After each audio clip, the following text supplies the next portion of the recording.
This is the MOVCAN V30Pro Max electric bike, a powerful, fat tire e-bike that's made quite an impression on me since getting my hands on it. The first thing you notice is the build.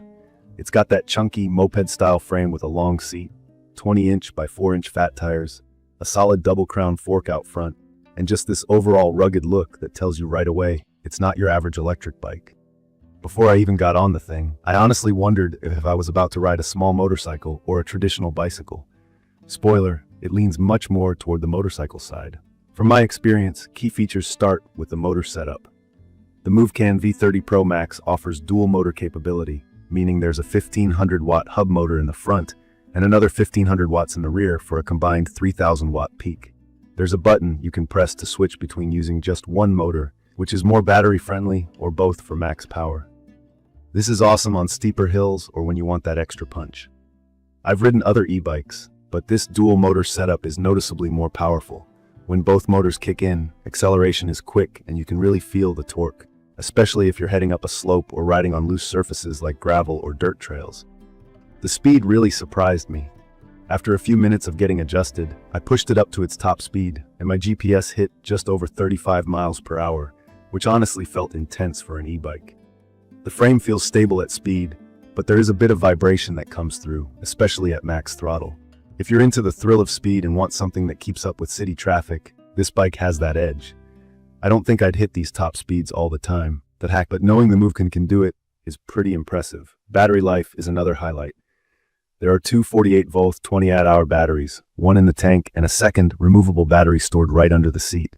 That's a combined 48 hours, which, on paper, means you could get up to 120 miles if you're using pedal assist. Personally, when riding mostly on throttle, I found I was able to get around 60 miles before feeling like I needed to start looking for a power outlet. The real range depends a lot on how you ride, your weight, and the type of terrain, but overall the dual battery setup goes much farther than single battery e-bikes in my experience. Charging both batteries from empty took me about 6 to 7 hours. Let's talk about how it feels to ride. The fat tires and full suspension help deliver a very smooth ride, even over bumpy or rough terrain. The frame feels solid, and that means you barely notice things like cracks or gravel sections on city streets. The hydraulic disc brakes have a super positive feel. Squeeze the levers and the bike slows down fast with confidence, which is important at higher speeds.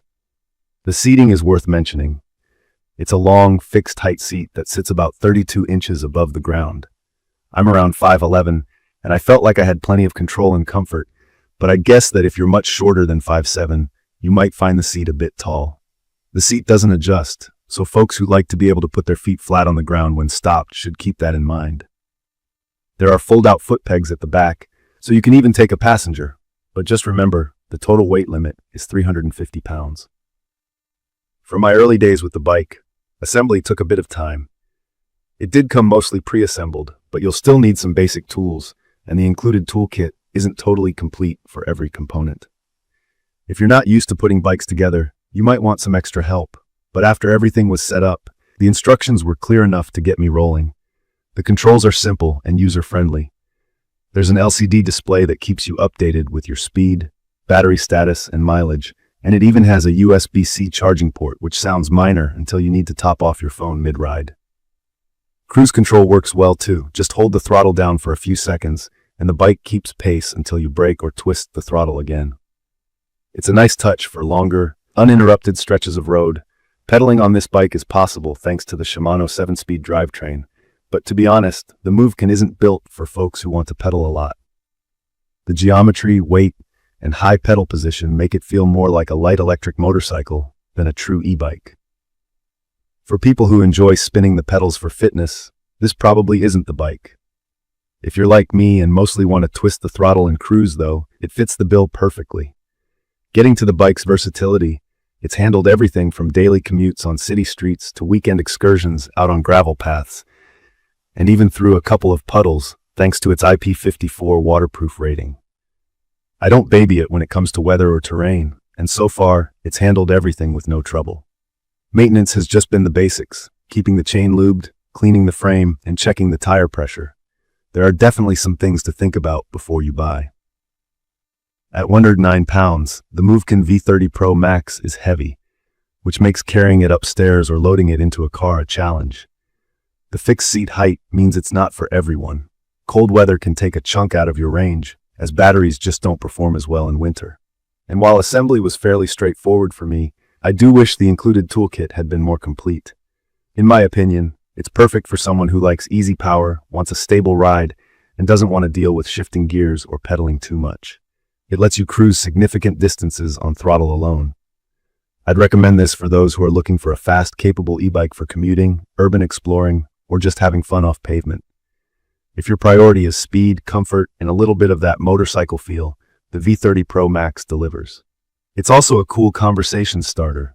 Almost every time I park somewhere, someone wants to come over and check it out. I actually had some doubts before riding, wondering whether the powerful specs would translate to real-world usability or just end up being too much bike for regular use. But after plenty of miles, the power, range, and comfort have won me over. It's not a lightweight, and it's not for people who need to pedal a lot, but for my style of riding, it's a blast. In conclusion, the MOVCAN V30Pro Max is an excellent electric bike for adults who want something with real power and range, sturdy enough for varied terrain, but still comfortable for everyday use. It has its quirks, mainly the weight and fixed seat height, but the fun factor and performance outweigh those for me. If you're interested in a serious long-range e-bike with a motorcycle feel, I'd say it's worth a close look.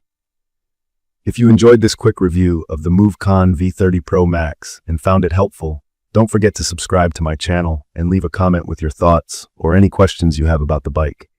Thank you for watching.